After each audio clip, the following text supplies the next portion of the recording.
दोस्तों, आज share market की सीरीज़ का 10वां दिन है और हम समझने की कोशिश करते हैं कि लॉन्ग टर्म इन्वेस्टमेंट क्या है और ट्रेडिंग।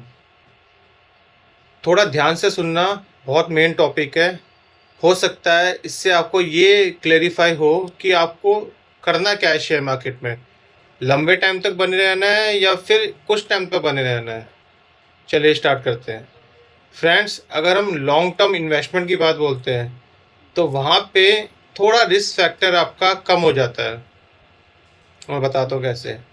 कोई भी स्टॉक उठा लीजिए आप, अच्छी कंपनी मतलब लार्ज कैप, जिसने लास्ट 10 ईयर्स में 15 ईयर्स में अच्छा रिटर्न दिया है।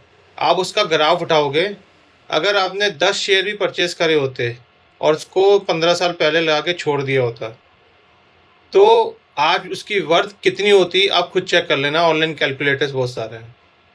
यहाँ पे आपको ज़्यादा सोचने की ज़रूरत नहीं थी, ज़्यादा पढ़ने की ज़रूरत नहीं थी। आपने सर्च करा स्टॉक, उसमें लगा दिया और आराम से बैठ गए और वो धीरे धीरे करके आपका स्टॉक अप होते गया। देखिए, रिस्की तो है, 100% रिस्क उसमें भी है, लेकिन रिस्क फैक्टर थोड़ा कम है। तो अगर जो लॉन्ग टर्म के लिए है उनके लिए फिर लॉन्ग टर्म इन्वेस्टमेंट काफ़ी अच्छा ऑप्शन है। लेकिन जो सोचते हैं कि मुझे सेम डे में या कुछ दिनों में एक अच्छा प्रॉफिट हो जाए, तो वो ट्रेडिंग की तरफ भागते हैं कि सेम डे में मैं निकाल लूँ और प्रॉफिट बन जाए। लेकिन उसके लिए आपको क्या क्या चीज़ें चाहिए। पहली चीज़ तो नॉलेज, आपको टॉप नॉच नॉलेज चाहिए। आपको पता होना चाहिए कि ट्रेडिंग होती क्या है, कैंडल्स क्या होती है, कहाँ पे स्टॉप लॉस लगना है, कहाँ पे निकालना है, ये सारी चीज़ें। और डे टू डे आपको मार्केट भी देखनी होगी इसके अंदर। ऐसा नहीं है लगा के छोड़ दिया वो धीरे धीरे करके ऊपर ही हो रहा है, तो उसमें रिस्क काफ़ी ज़्यादा बढ़ जाता है।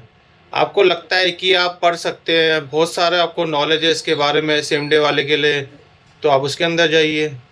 लेकिन पहले अपना रिस्क फैक्टर देखिए, चाहे आप लॉन्ग टर्म के लिए जा रहे हो या शॉर्ट टर्म के लिए, कि मैं कितना रिस्क इसमें ले सकता हूँ।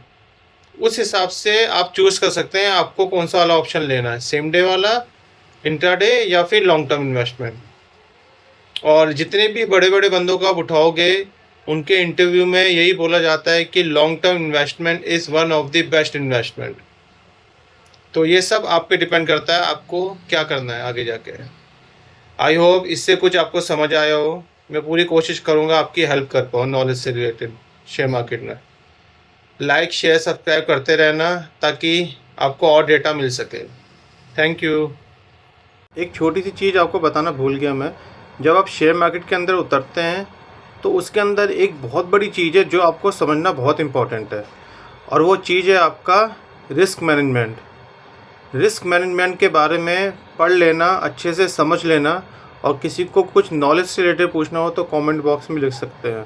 हम पूरी कोशिश करेंगे उनकी हेल्प हो पाए। अगर आप इस मैनेजमेंट नहीं पढ़ोगे तो लॉस की प्रोबेबिलिटी बहुत ज़्यादा बढ़ सकती है।